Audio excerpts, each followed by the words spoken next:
नमस्कार दोस्तों, कथा मंच में आपका स्वागत है। हाजिर हूँ मैं आपके लिए फिर से एक नई कहानी लेकर। किसी समय एक गांव में एक बहुत ही गरीब किसान अपनी बेटी के साथ टूटी फूटी झोपड़ी में रहता था। उसके पास खेती करने के लिए बहुत कम ज़मीन थी।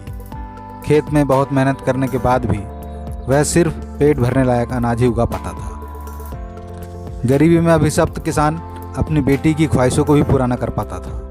ऊपर से उसके विवाह की चिंता उसे सताने लगी थी। एक दिन वह गरीब किसान राजा के पास गया और अपनी समस्याएं बताई।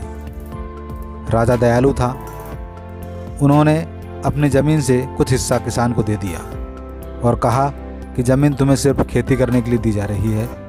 ज़मीन का मालिक मैं ही रहूँगा, सिर्फ फसल तुम्हारी रहेगी। कुछ साल इसमें खेती करो, फसल उगाओ, धन कमाओ और लड़की की शादी करके ज़मीन मुझे वापस कर दो।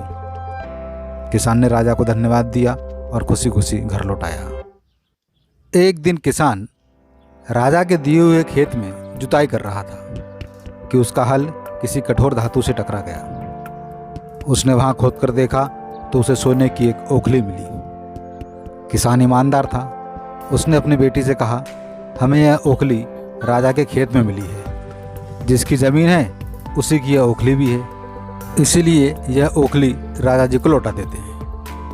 किसान की बेटी बहुत समझदार थी। वह बोली, नहीं पिताजी, आप ऐसा मत कीजिए। आपको सिर्फ ओखली मिली है। यदि राजा ने इसके मूसल की भी मांग कर डाली तो आप क्या करेंगे?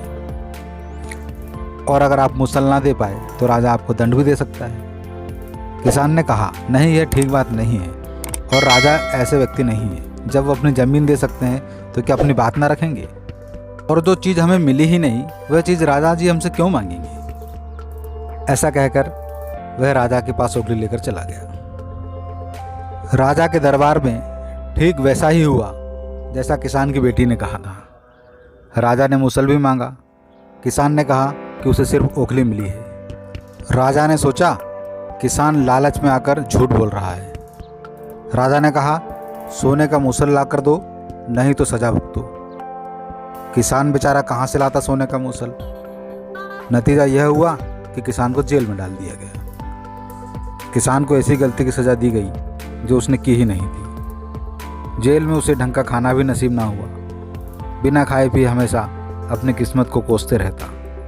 लेटे लेटे वह रोता रहता और कहता था कि काश मैंने अपनी बेटी की बात मानी होती तो आज जेल में ना होता। किसान की बेटी बड़ी चतुर और बुद्धिमान थी। वह अपने पिता को कैद से आज़ाद कराना चाहती थी और उसके पिताजी की सच्चाई भी सबके सामने लाना चाहती थी। वह चाहती थी कि उसके पिताजी के ऊपर जो आरोप लगा है वह आरोप झूठा है। इसके लिए उसने एक तरकीब निकाली। एक सुबह वह डलिया भर ककड़ी लेकर राजमहल में ककड़ी बेचने पहुंच गई। वहाँ रहने वाले नौकर चाकर, दासी, रानी आदियों ने ककड़ी खरीदी और दाम चुका दिए। किसान की बेटी तो वहाँ कुछ अलग ही इरादे से पहुंची थी, इसलिए ककड़ी के दाम ले लेने के बाद में उसने बड़ी दासी से तरबूज के दाम भी मांगने शुरू कर दिए। बड़ी दासी ने कहा, ए झूठी लड़की, ना तो तुम तरबूज लाई हो और ना ही मैंने तरबूज खरीदा, फिर किस तरबूज के दाम तुम मुझसे मांग रही हो? किसान की बेटी ने कहा, मैंने एक विशेष तरबूज आपके लिए लेकर आई थी जो मैंने इन सबसे छुपाकर तुम्हें दिया है और अब दाम चुकाने से आनाकानी कर रही हो। बड़ी दासी होकर भी मेरे साथ ऐसा मत करो। मैं बहुत महंगे मोल वह तरबूज लेकर आई थी और सिर्फ आपके लिए ही लेकर आई थी। बड़ी दासी को तरबूज लेते किसी ने देखा भी नहीं था, लेकिन किसान की बेटी ने कहा कि छुपा कर दिया है तो कोई उनके बीच बोल भी नहीं पा रहा था। बड़ी दासी ने कहा कि इस झूठी लड़की को राज दरबार में लेकर चलो, राजा साहब ही उसका न्याय करेंगे। किसान की बेटी को दरबार में ले जाया गया।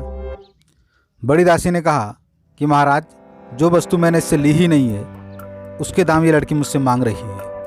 मैंने इससे सिर्फ ककड़ी खरीदी है जबकि ये मुझसे तरबूज के दाम भी मांग रही है। राजा ने कहा, अगर बड़ी दासी ने तरबूज लिया ही नहीं है तो लड़की तुम ये दाम क्यों मांग रही हो?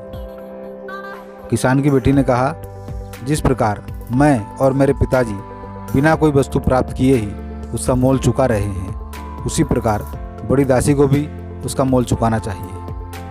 आपके राज्य में तो ऐसा ही चलता है, ईमानदारी की तो यहाँ कोई कीमत ही नहीं है। राजा ने पूछा, कौन हो तुम लड़की, और तुम्हारे पिताजी कहाँ हैं, और किस प्रकार का मोल चुकाने की तुम बात कर रही हो। किसान की बेटी ने विस्तार से राजा को सब बातें बता दी कि कैसे उसके पिताजी को सिर्फ ओखली मिली थी और मूसल नहीं, फिर भी मूसल ना दे पाने की सज़ा उसके पिताजी को जेल में रहकर चुकानी पड़ रही है। राजा को अपनी गलती का एहसास हो गया। किसान की बेटी से बात करने के बाद राजा को उसकी बुद्धि के स्तर का पता चल गया।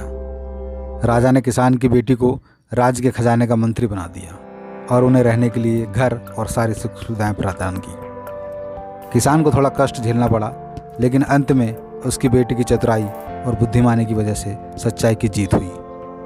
तो दोस्तों, ये थी आज की कहानी।